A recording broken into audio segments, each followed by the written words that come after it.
السلام علیکم اکای حاجی میرزا، من یک سوال دارم.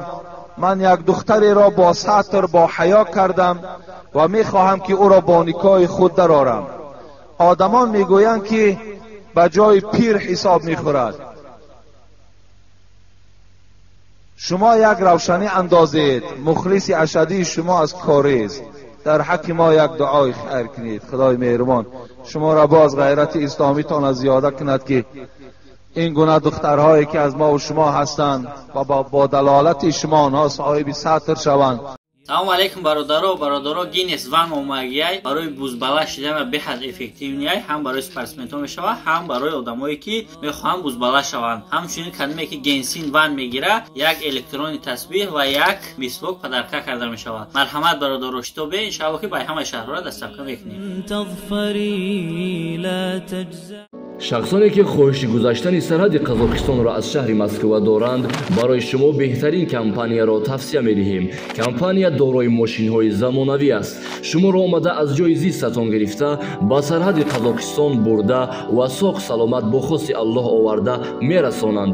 дар документҳо ягон мушкилӣ бошад худашон ҳал мекунанд. ва хубии компания дар ин аст ки барои занҳо имконияти рафтанро додааст. бо мошинҳои махсус ва ронанда зан мебошад. аз номи шабакаи ҳоҷи мирзо гап занед, барои шумо тахфиф карда мешавад. маълумоти бештар ба рақамҳои рӯи экран буда тамос бигиред.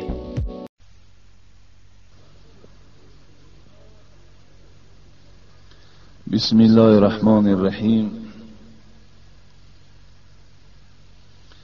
الحمد لله رب العالمين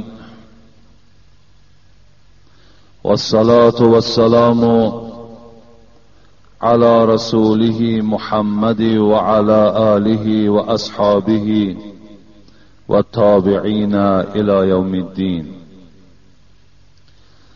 السلام عليكم ورحمة الله وبركاته.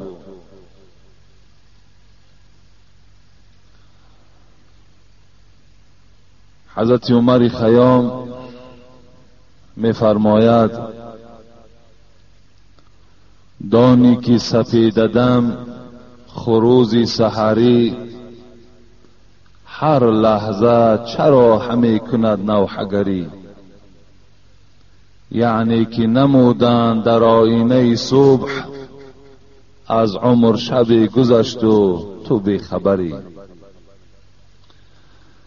از حیات ما و شما هم از اون جمعه تا این جمعه باز الحمدلله که 7 روز دیگرش کم شد، سپری شد. این معنای او را دارد که ما و شما باز 7 روز دیگر به سوی مرگ نزدیک شدیم. خدای مهربان در دوام این یک هفته ای که از حیات ما سپری شد، هر یک سهو، هر یک لغزش، هر یک کمبودی که در این یک هفته از حیات ما گذشت، خدای مهربان با فضل و کرم خود جمیعشان را مغفرت بنمایی. و خدای مهربان در هر یک قدمی که برای ادای نماز جمعه این بندگان تو گذاشتند، در قدمشان خدایا در هر یک قدمشان حسنات کتابت بفرمایی و تمام گناهان اهل این جمعیت ما را خدای مهربان مغفرت بگردانی. و خدایا باز این جمعیت ما را تا هفته دیگر صحت و سلامت نگه بداری. خدایا در دل این بندگانت محبت ذات خودت را، محبت حبیبت محمد را صلی الله علیه و سلم، محبت قرآن و اسلامت را خدایا جایگیر بنما.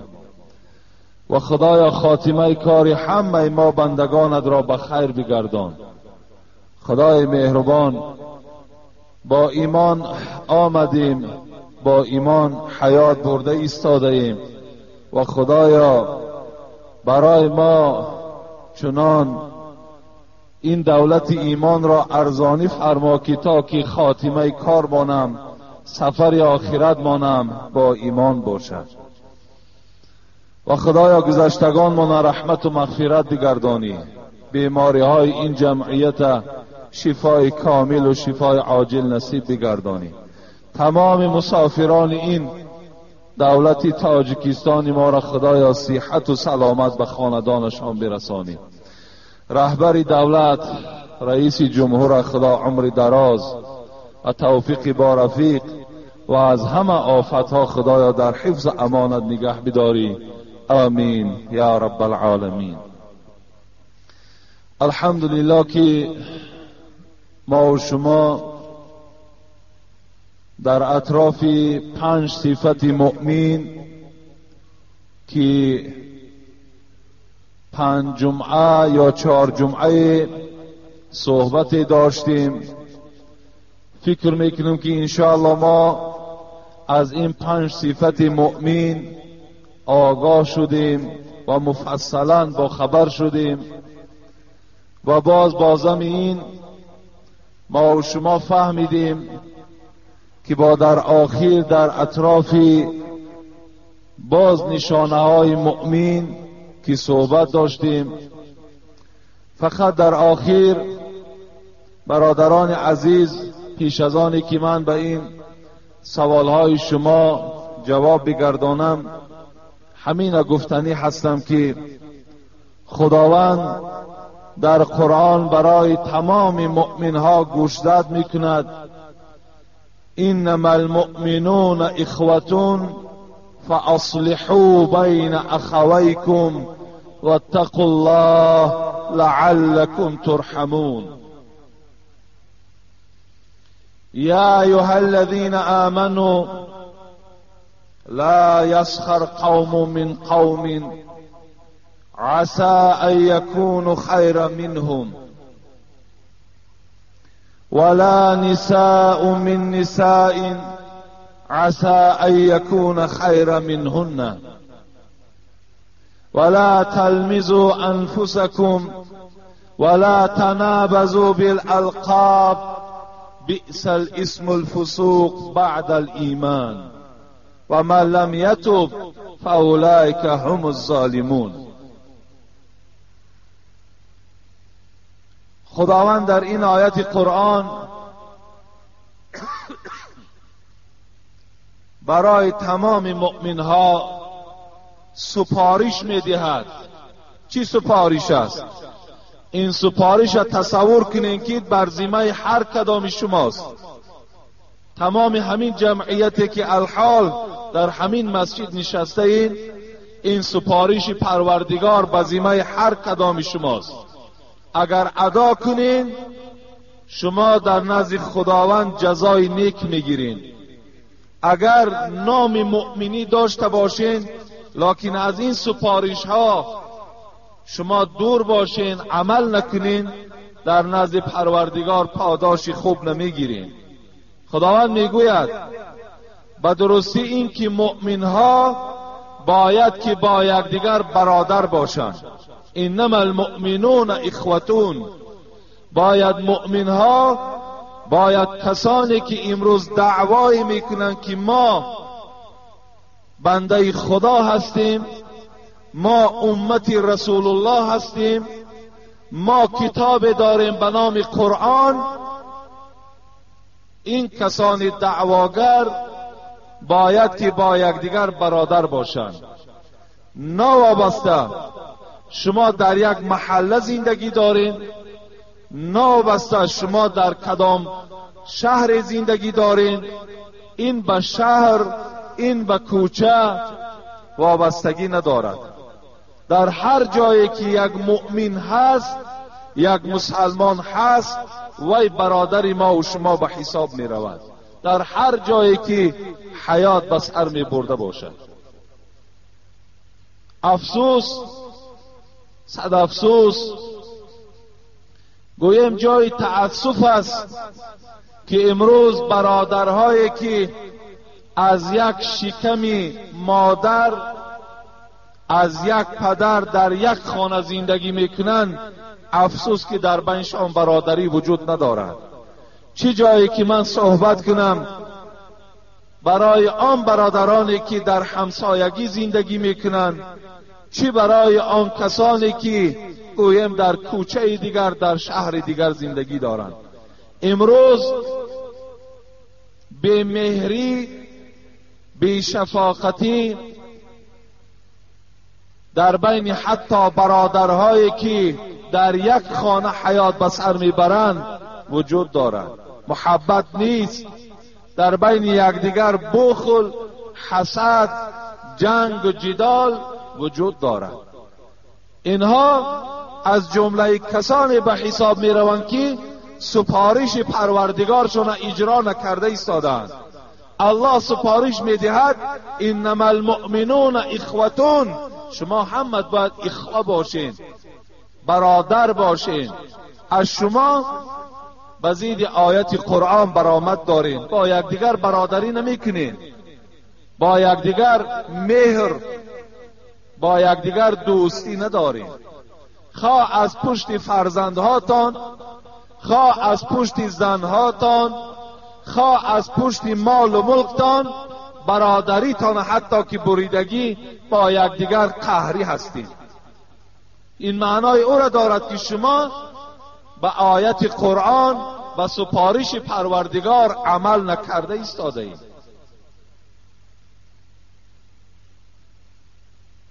گفتی همون حضرت حافظ شیرازی، این چه شوری است در این دور قمر میبینم، همه آفاق پر از فتنه و شر میبینم. چی شد؟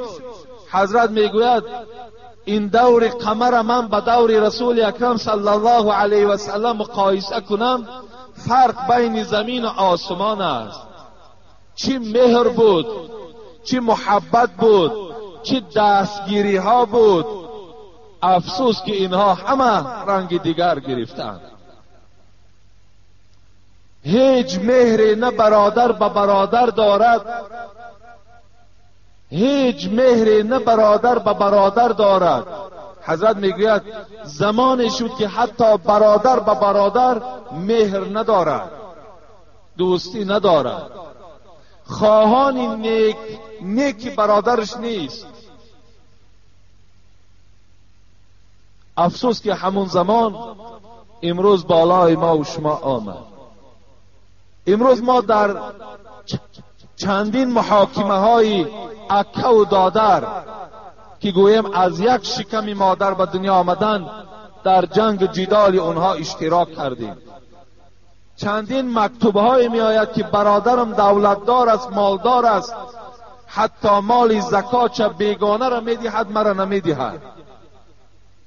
همه این معنای چی را دارد؟ معنای این را دارد که امروز برادرای ما را همان دنیایی که رسول اکرم صلی الله علیه و سلم گفتند این مما اخاف علیکم من بعدی، من بر بالای امتم می ترسم از چی؟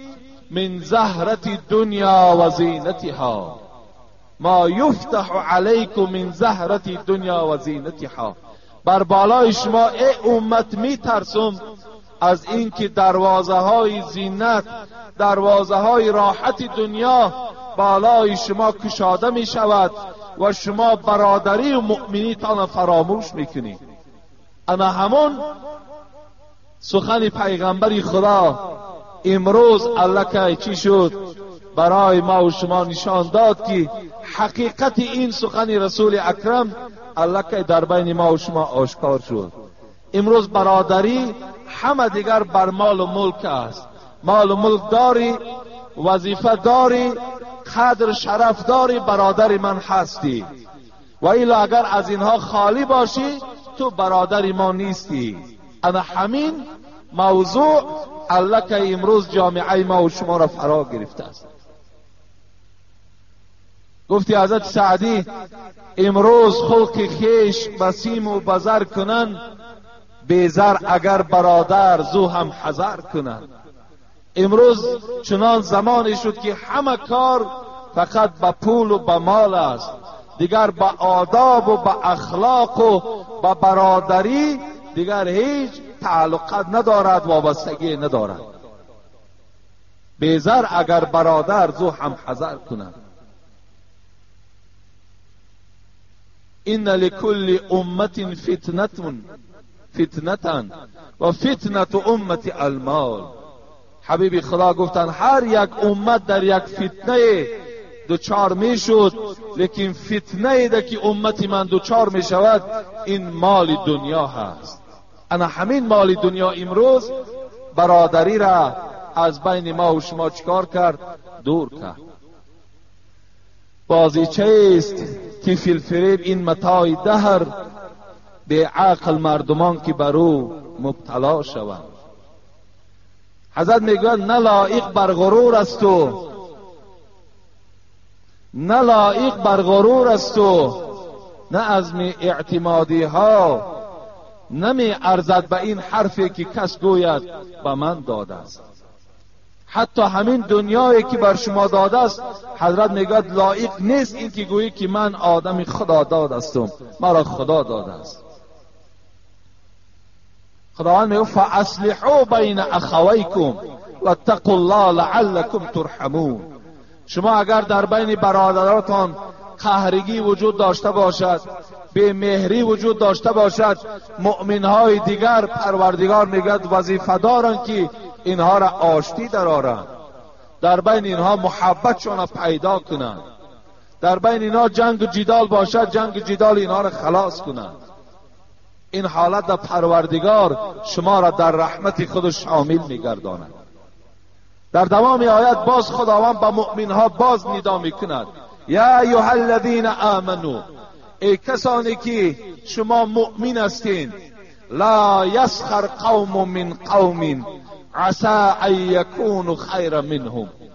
میگوید پروردگار ای کسانی که دعوای ایمان دارید، شما حق ندارید که یک قوم دیگر تان مسخره کند. شاید این که آن قومی را که شما مسخره دارید و از شما دیده بهتر باشد. الله میگوید شما حق مسخره کردن هم ندارید. مسخره چیست؟ مسخره این از حساب غرور و تکبری می شود که یک برادر مسلمان ما و شما مسخره میکنیم، به حال او میخندیم، اینا میگوید مسخره. الله میگوید شاید آن شخصی را که شما مسخره دارین، آن شخصی را که شما گوییم که آدم هم نمیشمارین، شاید که وای از شما دیده بالاتر باشد، شاید که وای از شما دیده در نزد من شرفش بلندتر باشد. عسى ان یکونوا خیر منهم ولا نساء من نساء عسى ان یکون خیر منهن. باز خداوند به زنهای مؤمن خطاب دارد، ای زنهای مؤمن شما دیگر زنهایی که از قوم دیگر باشند یا از خواهر و همسایگی شما باشند، شما اونها را مسخره نکنید. شاید که آن زنهایی را که شما مسخره دارید اونها از شما دیده باز چی باشند؟ بهتر باشند. ولا تلمزوا انفسکم، شما در حق یک برادرتان عیب جویی نکنید، شما عیب جو نباشید، شما طعنه کننده حال یک برادرتان نباشید. که چگونه ای که امروز انا همون طعنه جویی، همون عیب جویی در مردم مسلمان و مؤمن ما و شما به نهایت رواج دارد. الله میگوید این نشانه مؤمنی نیست وقتی تو بر برادرت عیب جویی میکنی یا بر بالای برادرت حسد میورزی. ولا تنابزوا بالالقاب بئس الاسم الفسوق بعد الایمان. الله میگوید یکدیگرتان لقب نگذارید، یعنی یکدیگرتان منافق و یکدیگرتان فاسق و یکدیگرتان یهودی و نصرانی و یکدیگرتان کافر نگویید. چه بدنامی هست برای آدم مؤمن. در آخر الله چی گفت؟ کسی که توبه نمی کند، یعنی کسی مسخره کننده است، کسی که عیب جو هست، کسی حسد برنده است، کسی لقب گذار است، اگر از این خصلت‌ها توبه نکنند، اینها از جمله زیانکارها، از جمله ظالمان به حساب می روند. برادرای عزیز، رسول اکرم صلی الله علیه و سلم می فرماید: مثل المؤمنین فی توادهم و تراحمهم و تعاطفهم مثل الجسد. مثال مؤمن ها در دوستی، در رحم و در مهربانی باید مثال یک جسد باشند. اذا اشتکا عضو منه تداعی له سائر الجسد. حبیب خدا گو مثل این که اگر یک جسد شما دردمند باشد، باید تمام بدن شما را دردمند کند. یعنی اگر یک حال برادر شما ناخوب باشد، باید همه شما ناخوب باشین. اگر در خاندان یک برادر شما بهبودی و اگر خرسندی باشد، در همه شما باید بهبودی و خرسندی باشد. فقط همین در آخر به همه شما رسانیدنی هستم که برادرای عزیز، باید که اگر خواهیم که همین نامزدی مؤمنی از دست ما و شما نرود و ما و شما گوییم با زبان مؤمن نباشیم، نیکخواه یکدیگر باشیم، یکدیگر ما دوست داریم، یکدیگر ما احترام کنیم، در حق حتی همسایه‌داری هامان، در حق رفیقی هامان، در حق در کدام جهتی نباشد، باید که ما و شما با یکدیگر یک مهر و یک محبت داشته باشیم. این حالت مؤمنی ما و شما چی می شود؟ پرره و مستحکم می شود.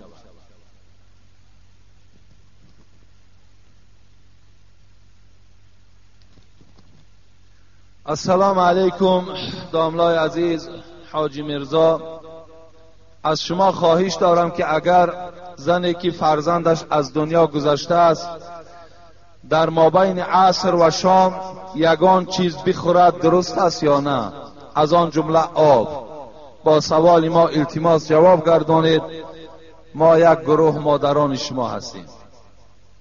اصلا همین فتوا هم از حساب همین زنها گوییم که منتشر می شود و بسیاری جوانها و مردهایی که علم ندارند آن چیزی که همون زنهاشان میگوید علیه اونها قبول میسازند.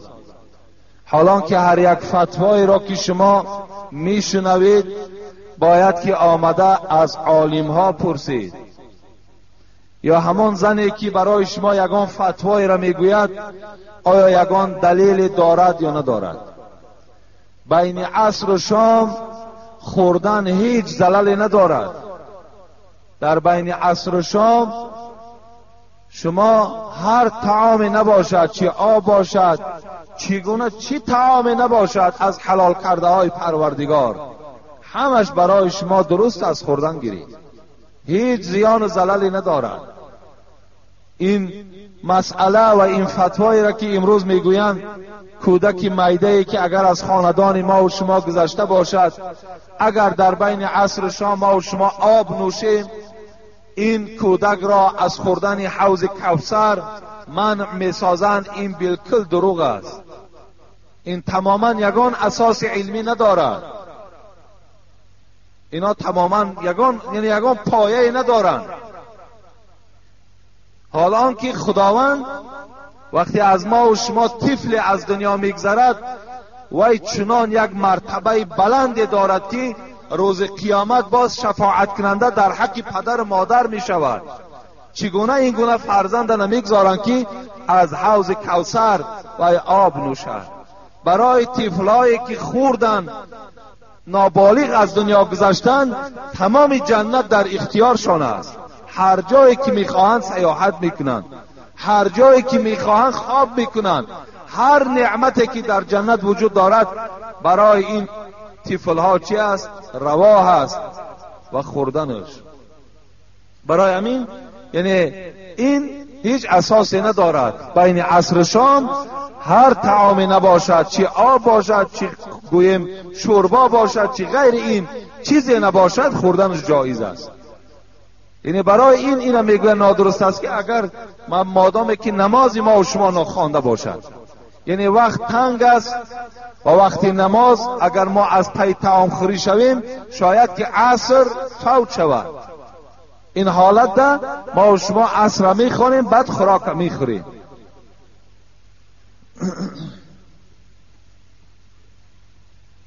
السلام علیکم اکای حاجی میرزا، من یک سوال دارم. من یک دختری را با ساتر با حیا کردم و میخواهم که او را با نکاح خود درآورم. آدمان میگویند که به جای پیر حساب میخورد. شما یک روشنی اندازید. مخلص اشدی شما از کاریز، در حق ما یک دعای خیر کنید. خدای مهربان شما را باز غیرت اسلامی تان زیاده کند که این گونه دخترهایی که از ما و شما هستند و با دلالت شما آنها صاحب ساتر شوند، صاحب حیا شوند. خوش به حال همه برادران و مادران و پدرانی که برای دخترهاشون با حیا کردن سعی و کوشش دارند. این پیر شما حساب نمیخوره.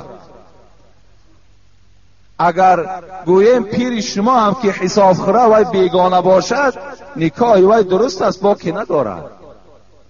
اگر برای شما شوهرهای مثال شوهرهای هستند که خودشان بی سوادن و زنهاشان عالمه هستند، یعنی زنهاشان قرآن خوان هستند، زنهاشان مسئله خوانند، زنهاشان حدیث میخوانند، اگر همون شوهرهاشان هم که تعلیم دهند و یا ثواب میگیرند، این معنای را ندارد که در این بین نکاح او بریده میشود یا اینکه این زن مثال گویم که پیر شوهرش به حساب خورد و دیگر شوهر دست این زن قپیده نتواند. نه، دیگر اینا اساس ندارند. برعکس باش ثوابش در همین است و تعلیم کردن میگیرد. این ثواب گویم زن ثواب میگیرد، شوهر هم ثواب میگیرد و در زندگی اینها هیچ نقصی پیدا نمیشود. بگذار وای پیری وایم باشد لیکن زن این مرد به حساب میرود. اگر تمام علم اسلام به شوهر تعلیم هم که کند تا حال حق شوهر ادا کردگی نیست. تا حال شوهر همون شوهری است که الله الرجال قوامون علی النساء خواند. مرد اگر چنده که از زن تمام علم هم که اگر آموخته باشد، این مرد خداوند رئیس خانه خواندگی هست. این همان رئیس است، این همان حق را دارد که حبیب خدا گفتند این اعظم الناس حقا علی المرأة زوجها. بزرگترین حق بالای زنها حق پدر و مادرش نه بلکه حق شوهرش نیست. برای همین درست از زندگی تان دوام دادن گیرین، هیچ باکی ندارد. اگر کدام دختری را که شما با ساتر که با حیا کنین و خودتان نکاح کده گیرین، خوش به حالتان درست است، صحیح است، هیچ زلالی ندارد. مکتوب ها را خیلی مختصر نویسید. السلام علیکم و رحمت الله و برکاته. حاجی میرزا، من یک چند سوال دارم و میخواهم که فوراً بر من جواب گویید. من از سال 1993 این جانب نماز میخوانم ولی سوره های دراز را نمیدانم. حضرت الحمد، قل هو الله، تبت، انا اعطینا، لیلاف، قل اعوذ را میدانم و خلاص. برادرای عزیز، پیش از آن که تمام این خوانم، این سوره ها الحمد نام ندارم. این سوره فاتحه هست، سوره اخلاص است، سوره مسد است، سوره کوثر است، سوره قریش است، سوره فلق است، سوره ناس است. شما نامهای سوره را از یاد کنید. آخه همه گپ یاد گرفتین. یکدیگر تون تهمت کرده میتونین، یکدیگر تون غیبت کرده میتونین، یکدیگر تون دشنام داده میتونین، خبرهای دروغ از تمام مکان گرفته میتونین. پس همین چی است که مثال سوره الحمد نه بلکه سوره فاتحه، سوره قل هو الله نه بلکه سوره اخلاص، سوره تبت نه بلکه سوره مسد، سوره قل اعوذ نه بلکه سوره فلق یا سوره ناس. سوره لیلاف نه بلکه سوره قریش. اینا هر کدامش نام داره و شما این نام ها را دانید.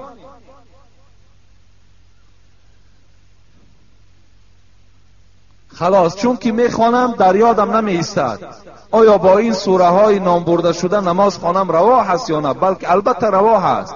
اینقدر سوره ای که شما نام گرفتین با طریق اولا نماز خواندن درست است.